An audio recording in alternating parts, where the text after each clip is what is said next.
if you want to start painting Warhammer, don't try to buy nothing but Citadel paints off the bat. You'll run out of money. Buy an actual army painter set from Vallejo or from the army painter. I know this is weird to start off the video like that, but statistically, most people click off in the first 30 seconds, and I really want that advice to be out there. So, with that in mind, now that's done, we can get on to the intro, and hello there! I am so glad that you could be here today. My name is Rich, the channel is called New Memphis, and today, we're committing heresy. Sorry, gotta have a heresy beer. I mean, if you're not gonna do that, I mean, what's even the point? That is just nothing but head. All right. So yes, the Space Dwarves are getting all the love right now, but honestly, the kill team Astra Traitorum? I don't know. The kill team Blooded Traitor Guard are still my absolute favorites. I love these models to death. To the point that I just can't seem to stop buying them off of eBay because, you know, who needs self-control when you have a credit card? I've got 17 of these in total, which I primed a couple of months ago, just with black and then a little bit of gray from the top. So, sort of zenithal highlights, but I wanted them to remain very, very dark. I've got 10 traitors from the actual Kill Team box set, and another 7 from the Blackstone Fortress box set. Then when that's done, I've got another 14 from more Blackstone Fortress stuff that I bought, and then another 10 traitors that I also bought on eBay. Yeah, it's a problem. But at this point, I would like to stop and talk about army consistency. Your second round of painting can be more intimidating than the first, because not only are you worried about, are these gonna look good? Are other people gonna like them? You're also worried about, okay, do these look like the first round of models that I painted? And I'm gonna give my honest 2 cents here as someone who operates by a no fucks given policy in general. They're never gonna look the same. Just may as well rip that band-aid off now. Your new models that you paint will never look the same. You're better off accepting that. Take your second round of models, or your third, or your fourth, as an opportunity to do something new, to extend your painting abilities. Yes, you want to see your army as a coherent whole, but I think you're better off seeing it as an opportunity to drive your painting skills further and to challenge yourself, to do something new. Oh God. See it as an opportunity to do something new and interesting with your army, not as an opportunity for you to fuck it up. And if you can do that, you're going to be in a much better position when you start up this hobby. And with that in mind, this intro has gone on 2 to 3 times longer than it was supposed to. So let's start painting, I guess. I mean, that's what you're here for. That's what I'm here for. Okay, so getting into the actual painting. I'm going to be starting these off in a similar way to the last batch of traitors, using a colorless medium, a few drops of water, and Vallejo's German extra dark green to make a translucent base coat for the armor panels.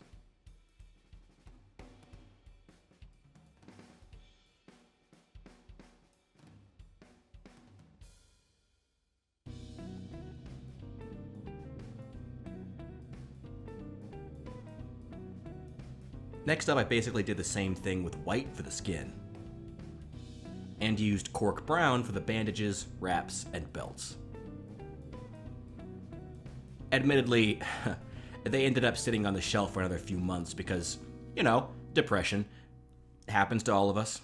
But right in the middle of that, I was actually gifted like $100 and some worth of Citadel paints. This isn't even all of them. And what better way to celebrate that than by, you know, trying to do something new and interesting with my army. That's never going to be tabletop legal anyway, so, you know, screw it. I started with Citadel's Iron Warriors.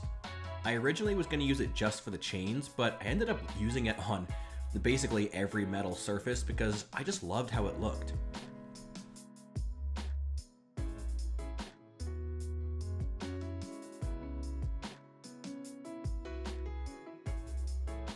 I haven't really used Citadel paints that much, mainly because they're expensive, but I was pretty excited to start on the next batch, and even decided to just use it across all of the weapons, because why not?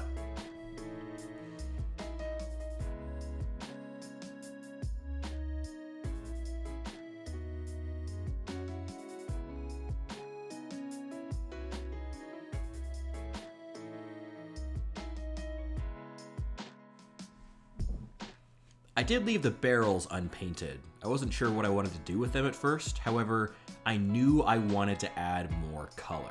So I painted them in white, and then mixed together a very thin layer of Vallejo blue-green for the rifles.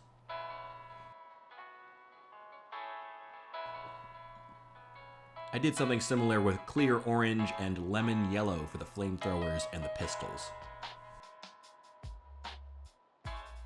Alright, on to our next Citadel paint.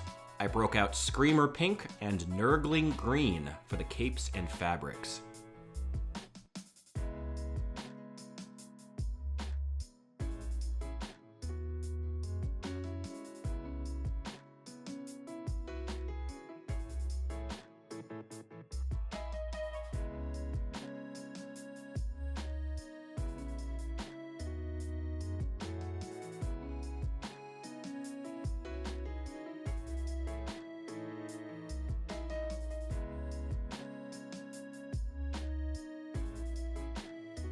Then, finally, with the base coating done, we can start on my favorite part, which is always the washing. I just find it really satisfying. Once the models were thoroughly soaked, I dried out my brush with a towel and dabbed away the excess.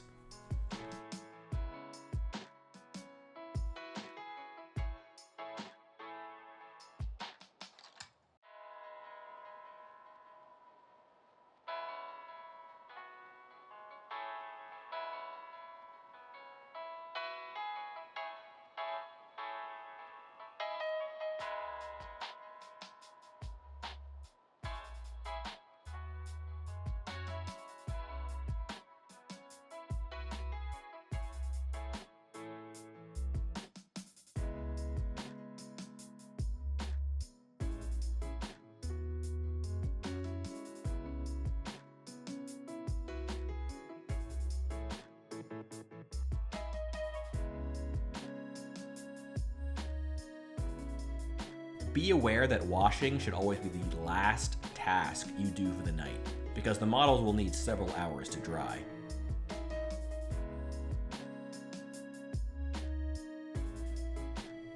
But the next morning I was able to start on the bases, which I knew I wanted to be not black, but I went through a few test bases figuring out exactly what I wanted.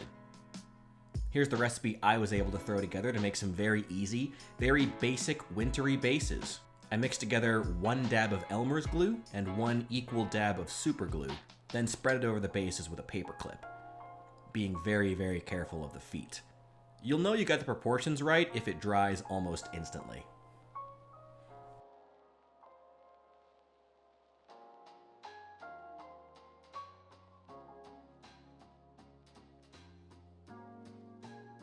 Now for the painting recipe. I started by painting the bases in Corax White, then mixed together a wash of Vallejo Azure. Then dry brushed the bases with Cork Brown, just to catch the edges and the raised areas.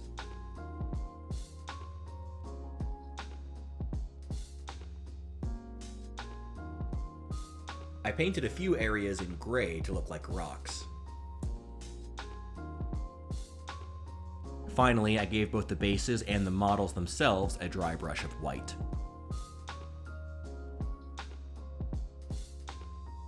With that done, I think this could be a reasonable stopping point. The models do look good, but they're not quite vibrant enough for my taste. Oh, and in case you were wondering, yes, I did go back and update the bases on my old traitors as well. I painted another layer of our extra dark green onto the flat armor panels.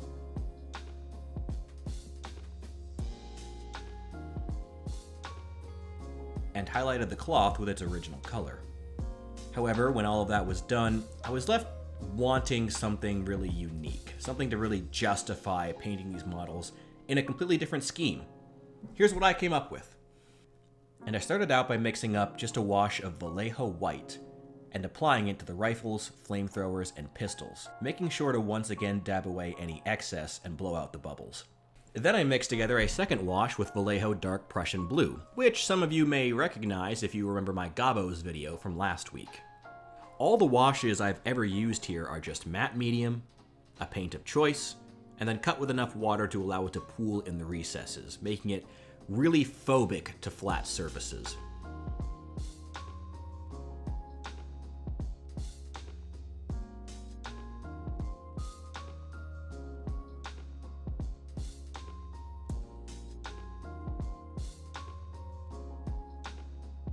And once the blue wash was dry, I painted the large panels on the guns with another layer of Iron Warriors, but just the large, flat pieces. After the weapons were done, I went back to do some small details, like the eyes and goggles. Thank you so much if you made it this far in the video. Leave a like or comment below if you want to see it promoted to other people, and otherwise, let's get on to the big reveal.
Oh, that was a long project.